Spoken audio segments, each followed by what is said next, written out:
नमस्कार दोस्तों। तो आज हम जानने वाले हैं कि आखिर श्री कृष्ण भगवान को किसने भेजा था कि जाओ और जो क्षत्रिय हैं, कौरव और पांडव हैं, वह अपने में युद्ध कर रहे हैं तो उनके लड़ाई को समाप्त कर दो। तो वह कौन थे जो श्री कृष्ण भगवान के भेजे थे? देखिए दोस्तों, जब आप जानते हो कि श्री कृष्ण भगवान जो है से यदुकुल कुल से थे और वह जो है से माता अपने श्री कृष्ण भगवान अपने नगरी एवं माता पिता को छोड़कर वह जब मक्खन खाने से छोड़कर वह जब सियान अवस्था में आते हैं तो वह उस अवस्था काल को छोड़कर वह जब जाने लगते हैं तो भगवान परशुराम वहां पर पहुंचते हैं और कहते हैं कि बड़ी मक्खन खा लिए श्री कृष्ण, अब जाओ और समाज का कल्याण करो, क्योंकि यह जो लड़ाई है वह सिर्फ किसी के व्यक्तिगत लड़ाई नहीं है, इसीलिए मैं यह लड़ाई को मैं सुलझाना नहीं चाहता हूँ। इस प्रकार से जो भगवान परशुराम है वह कहते हैं कि चाहा तो मैंने भी समाज को सुधारने के लिए, क्योंकि तुम जानते हो कि मैंने भी कई बार क्षत्रियों का वध किया था,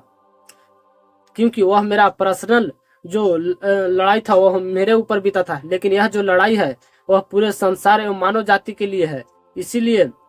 यह घड़ी आप तुम ही संभाल सकते हो। और इस प्रकार से कहकर और भगवान परशुराम ने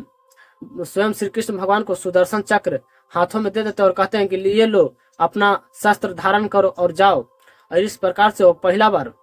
जो है से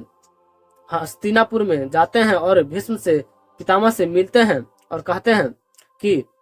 हे भीष्म पितामह प्रणाम। तो वह कहते हैं कि आप आ गए, वासुदेव मधुसूदन से आप ही का तो इंतजार था। जब वह जाते हैं तो वो तो जानते ही थे, क्योंकि सारा जो बात है वह भगवान परशुराम तो श्री कृष्ण को बता ही दिए थे कि क्षत्रियों में जो शिविर है वह अब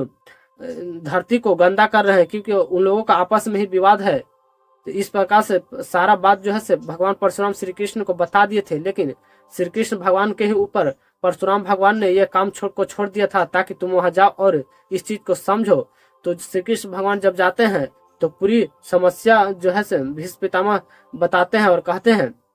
तो श्री कृष्ण भगवान कहते हैं कि आप ऐसा क्यों नहीं करते, आप प्रतिज्ञा क्यों नहीं तोड़ देते हैं? यदि आप इस राजगद्दी पर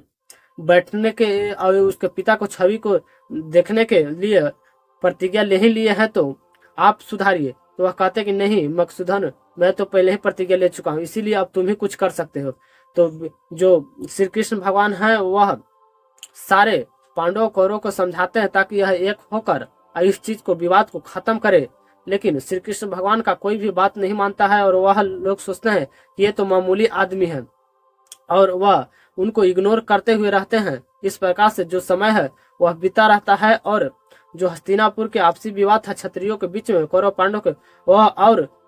उलझते जाता है। लेकिन श्री कृष्ण भगवान को जब कोई भी मार्ग नहीं मिलता है तो वह कहते हैं कि अब इन लोगों के बीच युद्ध तो होना ही तय है, और वह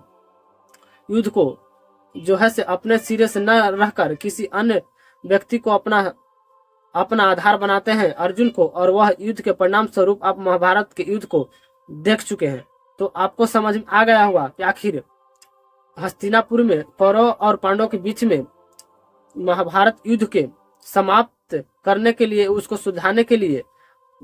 श्री कृष्ण को भगवान परशुराम ने ही भेजे थे। तो यह कहानी आपको समझ में आया हो तो मेरे चैनल को सब्सक्राइब कर दीजिएगा और वीडियो को लाइक